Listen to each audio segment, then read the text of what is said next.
Why, hello there, ladies and gentlemen, boys and girls, children of all ages. My name is Mr. Dogboat333, and welcome back to Hearts of Iron 4, the newer last series Europe as Amur. In our last video, we started to begin our little purge. We're also working on increasing our army and our military expertise. We're going to actually go down to armored cars, and I think I'm going to hop onto the other side of this tree, potentially. Yeah, let's rethink our tactics, number one. One of the main reasons that the RFB failed to extend their authority westwards during the initial collapse of the Union was that, quite frankly, most of the tactics and strategies that we employed were based off archaic battle plans concocted by the decrepit white army officers. Human waves, supremacy of the officer, grand battle plans, what were they thinking? Those officers and their services to our cause are appreciated, but their specific contributions aren't. Sam Brzezowski and the military high command draft new strategic plans and large unit tactics in order to best prepare ourselves for the oncoming conflicts. This way we can ensure that mistakes made nearly a decade ago won't be repeated. Che Guevara has been released. Where did he go? Where is Che?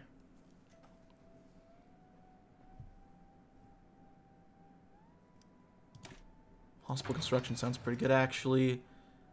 Then we'll work on some industry stuff.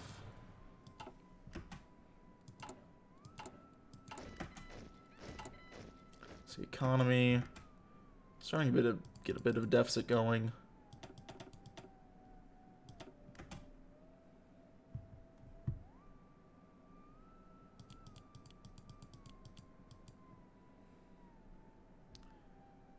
We'll get working on this for now, I think. God, we have just outright terrible.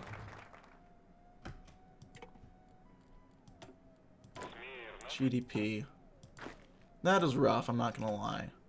But we'll get some armored cars to make up for that, methinks. Decades ago, warfare in Siberia was conducted mostly by armored trains. As technology progressed, so too did weaponry. Armored trains evolved into armored cars, which evolved into trucks used for troop transport and logistical support. Now, more than ever, we have to take steps in order to secure and integrate new motorized equipment into our armed forces, both as a frontline and logistical roles. This will give us an edge to our army's performance and help put us along the road towards a modernized, effective fighting force, especially if we form dedicated mobile units. Surely our friends in Tokyo would be able to secure some surplus equipment for us, even if we don't have a premium to pay them. Strategic mobility, at its heart, a central tenet of warfare, is an inherent trace of the Slavic race. Thus, it will only be natural that we adapt to this new equipment. Forward. Scavenge for some more loot. And then we might want to get a school going. Probably. Oh, I think it's gonna get plopped over here, it seems.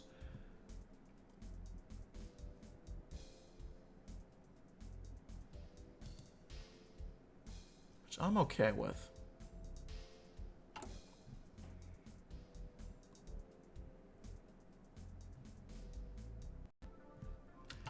How's our poverty? It's going up slowly. Got some armored cars, which will help us if we end up launching into the army phase soon.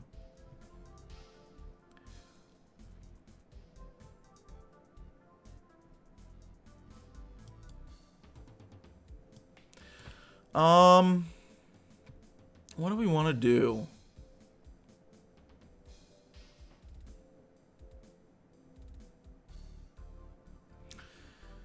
Let's do work will set you free. Yay. Work will set you free. Find penance for your sins against our people and against our Vols. The amount of traitors and betrayers that have been weeded out of the party have been satisfying to the Vols, but the great number of them has made their fate of death by hanging or by bullet simply impractical. Number of loyal party members have suggested taking a cue from the Germans. Instead of simply killing the dissenters, we can have them move to work camps where they will not only learn the consequences of their mistakes under grueling war conditions, but also where they will be able to contribute to our state's eventual victory. For a dead body has to be buried, and a bullet spent for execution. But if a traitor's worked to death, well, his work is his legacy. Oh no. We got improved infantry rifles.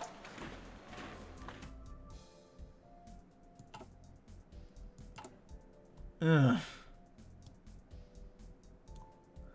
Do external investments. Invest in infrastructure. We're going to invest in infrastructure.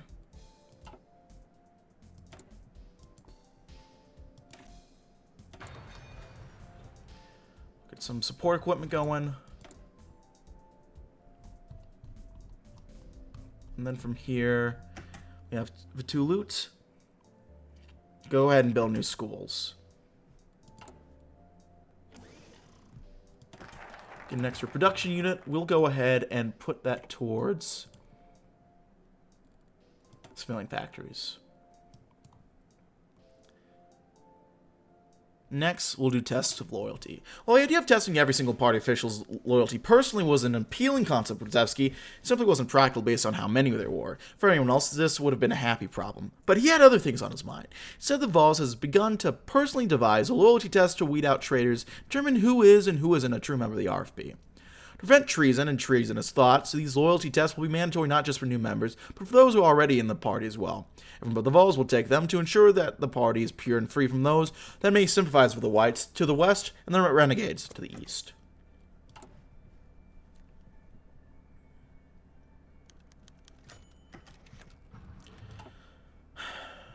Pushkin's days were all the same. The sun beating down on his body, then the cold whipping a frenzy of pain against his limbs and torso, seeping into his lungs. He had forgotten when exactly he was brought to this camp. A month? 2? 4? He never had access to a clock, and the days all felt the same, and his muscles kept deteriorating. He felt like he would have gone insane at some point. There was something keeping him grounded, however. Rather, someone. The voice snapped him back to reality, and he felt his arms tire in carrying the barrow. Focusing again, he could make it out as Ilyanov. Turning to the man, they exchanged warm smiles, and Pushkin immediately felt better. "Hello, Ilyanov," he said, beginning to push the barrow. "How are you?" "How am I?" Ilyanov was thin, almost wiry, but he wasn't starved. Pushkin found that an attractive trait amongst many in him. "I should ask you that question." "Come on, cheer up. We'll get out of this prison and make something out of our lives." Pushkin's breathing became a bit awkwardly paced. Did you just say ours?" Ilyanov's eyes narrowed and gave a sly smile. "I don't have to repeat myself, you know." In fact, he began walking closer and deciding to chat with Pushkin to pass the time until a guard noticed him. It was your idea to begin with.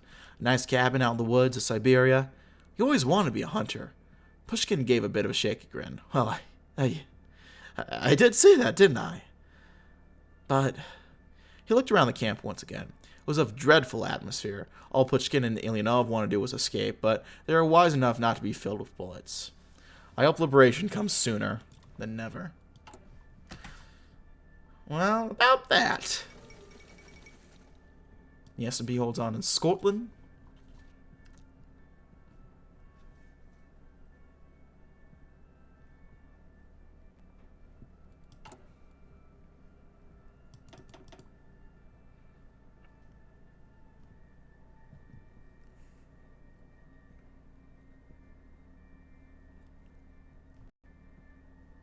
Apparently have a very high deficit.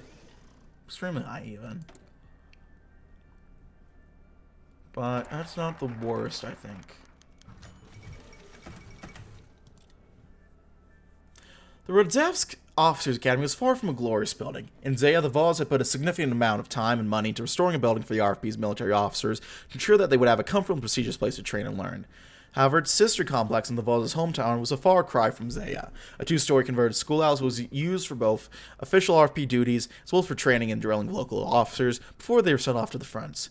One such use for the building was the implementation of a loyalty test which Zevsky himself came up with.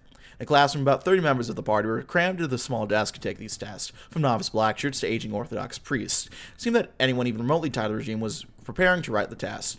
At the front of the classroom, a grim-looking black shirt, perhaps in his late 50s, stood, his sidearm intentionally very visible. He barked for the instructions for the test as if he were slaves in a labor camp rather than party officials. "You have 1 hour. You must answer all questions posed. No questions are to be asked to either your neighbors or to me. Anyone caught cheating or attempting to cheat will be punished in a harsh manner. When you are done, bring your paper up to the front. After that, you will leave. Do not wait around. You may start. Little did most of the test takers know, but the very men giving the test in the first place just passed the day before. Flying colors, of course, as that was what the boss demanded out of each and every person who was associated with the party. Those who had not performed up to the standard set, consequences ranged from being stripped of their title and party roles to being sent to forced labor camps for the fear of traitors. As Radzevsky would go on to comment to Supreme Council, all this to ensure the security of the party. Why is this pencil so dull? Well, here we have the one true Vost. Hang the worst and work the rest to death was a suggestion made by the Voz's second command, Lev Okatin. The forced labor camps now open, and the worst of the worst rooted out and hung. The party is finally secure. Known in whispers between the top members who survived the purges as that bloody affair, it became apparent that the party has since been purged not just of actual traitors, but those who posed a direct threat to Radzevsky himself. The only top party officials that disappeared were those who had ever been vocal in their opposition to the RFP's leader, which many believe not to be a coincidence. Regardless, there is no more competition for the position of party leadership, not at least within Radzevsky's realm. There is and can only be the one true Voz, Konstantin Radzevsky.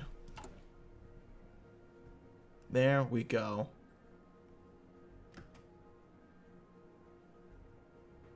We could reconnect more power grids. I think that's actually a good idea, so I'll do that.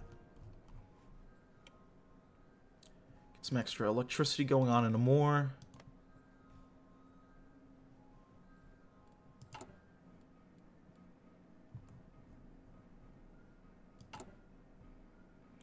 Got some nice political power going.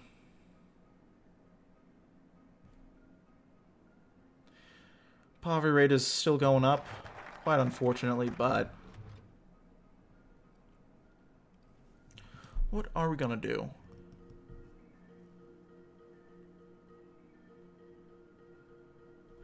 Let's do Blackshirt Field divisions.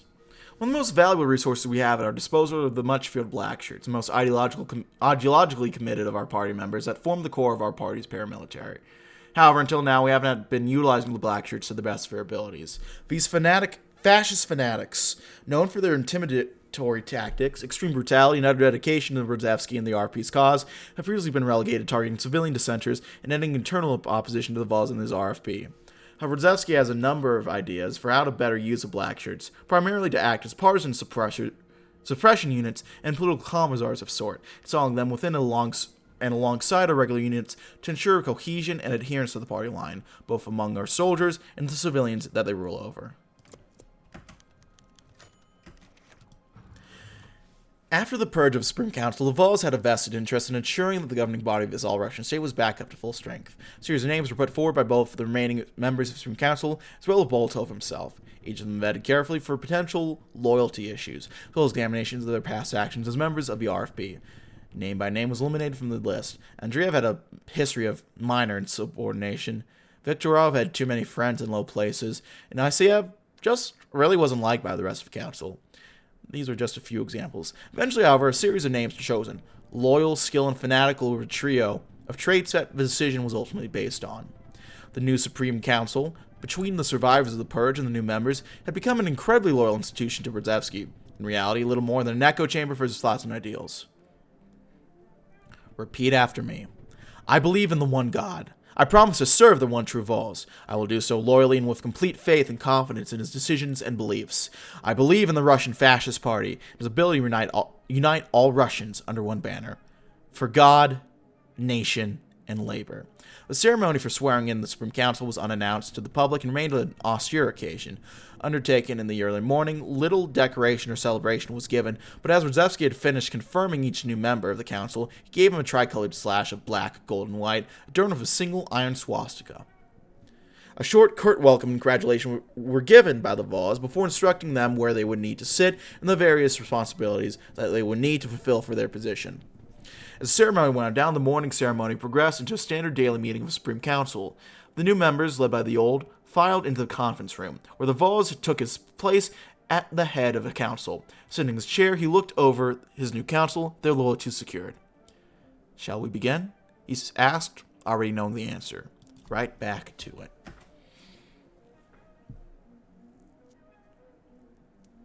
Well, there we go.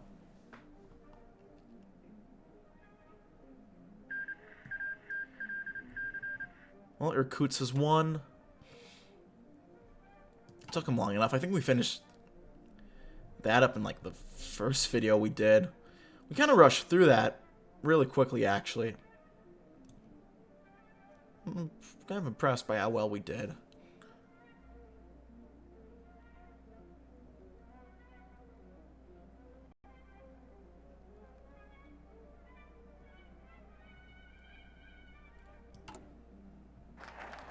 Blackshirt Field Divisions. Next, let's go with a Discipline Force. About turn. Present arms. No, not like that, you filth. It's precise. It's as if you actually cared about your station here. You can expect to be eating your meal in a barracks prison if you're not careful.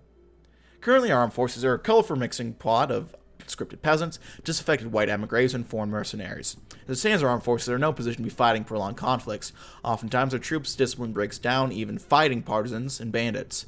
New training regimens must be implemented, disciplinary actions enforced and made harsher, and incentive schemes put into action to make sure that our troops don't break and run at the slightest indication of adversity. We need to ensure that our soldiers are the best, not just in the Far East, but in all of Russia, to demonstrate our superiority.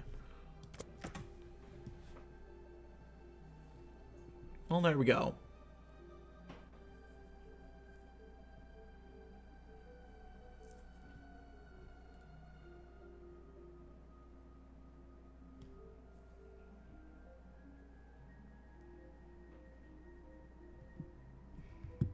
Meanwhile, we're just kind of moving along slowly but surely. Get some basic training, which will help for our army professionalism, which needs as much help as it can get realistically. So I'll take what we can get there.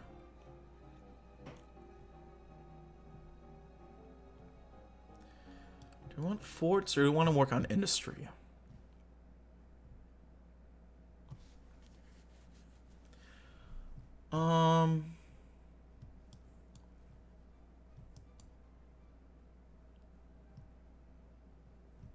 Let's do proud Russian industry. Ever since its uprising, the Russian fascist movement advocated the creation of a truly national industry in a post-Bolshevik Russia.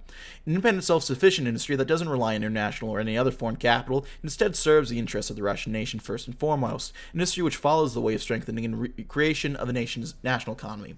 The fascist system abroad traditionally has an old ally in its support of small business. While we don't deny their pleas, a demand of our age requires us to pay special attention to the heavy industry, a key player in supplying the war effort. From a few rust factories in Amur, Russia will see a rebirth of the Russian industry that will be directly tied to the interest of the nation and the state.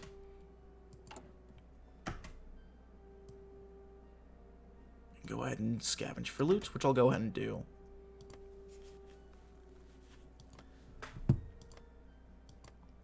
I believe when we reconquest, take over the Far East, we get this little bit of Russia. Or this bit of, technically right now, this bit of Manchuria. So that'll be nice to have. I can also go ahead and do something else now. Focus on research might actually be nice again as well. Well, I might do external investments for now so we can,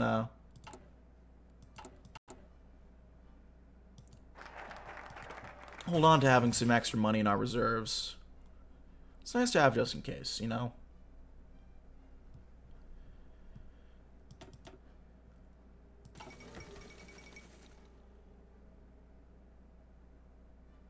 I don't know what the fuck that means, but okay.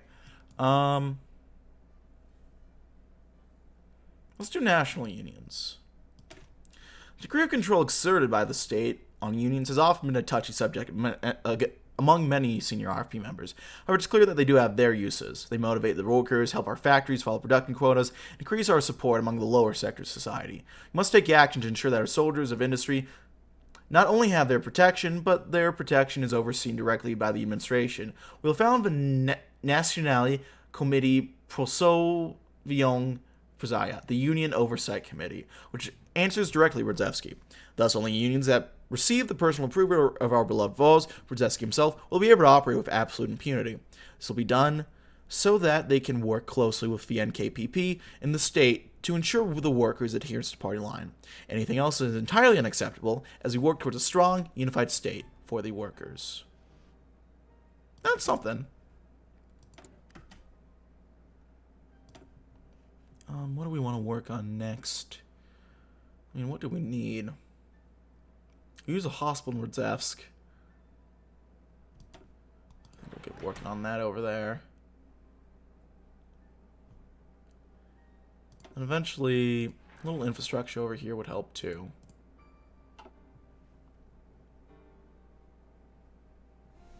That foot's starting to fall asleep a little bit. Early wins of the Italo-Turkish War. I think we'll focus on research a little bit so we can get that extra boost over here. National unions are done. Next we can go ahead. Let's do the corporate state. It is of paramount importance that as we begin to reorganize our economy and society as a whole around the tenets of corporatism, that is, the organization of society by groups such as agricultural, labor, and military, to name a few. Each one of them represents their own interest, but ultimately cooperating with one another for the good of a greater Russia. For the farmers are the beating heart of the state, and the laborers toiling for hours on end are Russia's muscle and sinew. The military, ever vigilant against communists and splitters, are Russia's long arms and stone-like fists. The Voz will help Russia transcend the confines of a traditional economy and rely on herself towards a more efficient corporate entity. Jerusalem Conference, interesting.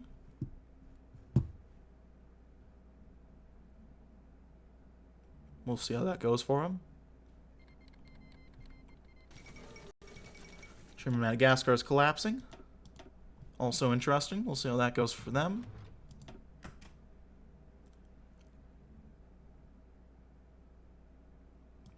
Combined operations, I think, is a play. There's an alarming trend growing on our border. The traders in Magadan seem to have struck a deal with Azaris and Chita. Temporary truce? An alliance, even. The minds of Mikhail and Makovsky are foggy and unclear as ever. This morning, our forward observers had found our border guards dead and their weapons missing. This incident is hardly isolated. The intensifying raids coming from both sides of the border, as well as the destruction of valuable remnants of Soviet roads and rail, have become more and more frequent. Our forces are stretched thin, barely enough to cover one side of the front. When the Tsars attack, the traders join them, forcing us to extend our resources in two directions. We inevitably lose some in the process, whether it's men, weapons, or plain loot. Radzevsky sits in his office, pondering what to do next. This pact has marked a turning point in the relationship between the three components of the anti-Bolshevik front. One can only wonder what fate awaits them next. Will the Tsars and the traders win against the divinely sanctioned foes of Russia, or truth triumph against treachery? Only time will tell. If I'm not mistaken here, this... Yeah, they have the non-aggression pact. They might end up going for war right here. I know Magadan, they set themselves up, and this might be where they end up.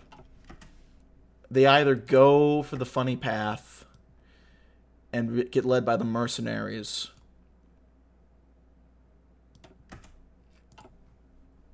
or they fall apart and they need to recollect. I forget exactly what happens there, and I don't remember entirely if Cheetah ends up going to war or not. I'll be honest.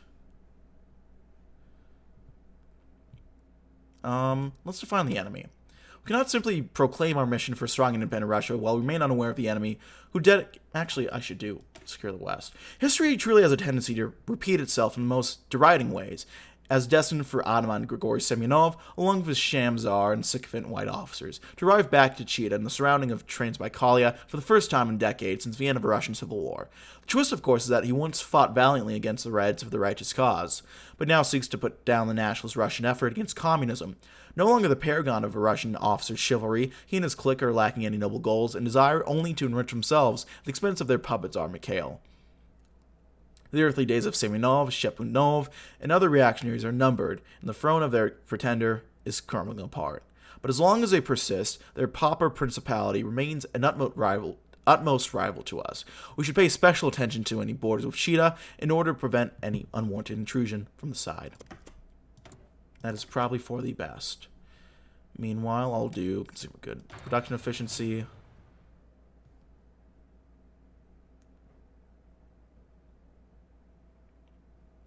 I'll do batch production methods too.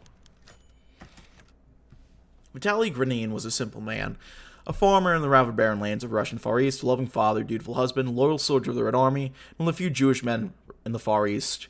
Vitaly Granin was dead. Cancer had claimed him in the night.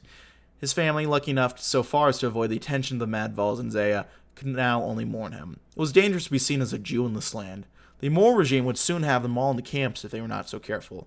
But Vitaly's oldest son, Benjamin, had put out a discreet call for volunteers to aid in the Tahara. Slowly they came from the outlying villages. Ben recognized all but one of those who came, a man who had the look of a wanderer among him. As they began the cleansing of Vitaly's body, it was clear that the man was not of faith. He was determined to see the ritual through. Eulogies were made in memory of the fallen father. Finally, the body was wrapped in his prayer shawl and sheet. As his body was lowered in the grave, the psalms were read. When the time came for Shiva, Ben and his family retreated to their home, and the visitors slowly left. The stranger did not leave, however. He stayed silent as he sat with them in their home. Finally, Ben spoke up and asked a simple question. Why? The stranger looked intently at him. A light of embarrassment seemed to pass in his eyes before he spoke. He saved my life. I did not deserve it.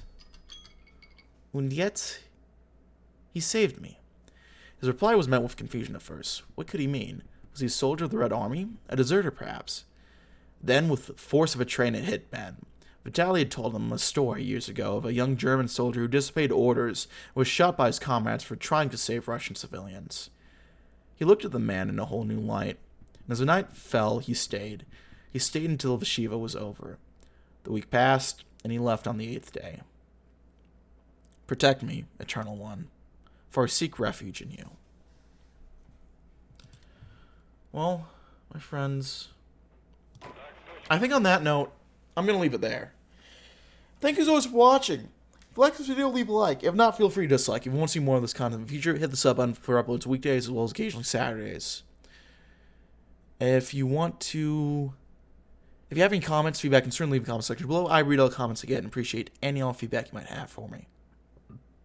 If you want to see me do this live, I have a Twitch. If you want to chat or play games, I have a Discord. If you want to support me financially, I have a Patreon. And if you want to see me do non-gaming stuff, I have a second channel. All those links are in the description box below. That's really it for now, my friends. I thank you for watching. My name has been Mr. Dogbot333. I thank you for watching, and I'll see you next time. Bye-bye.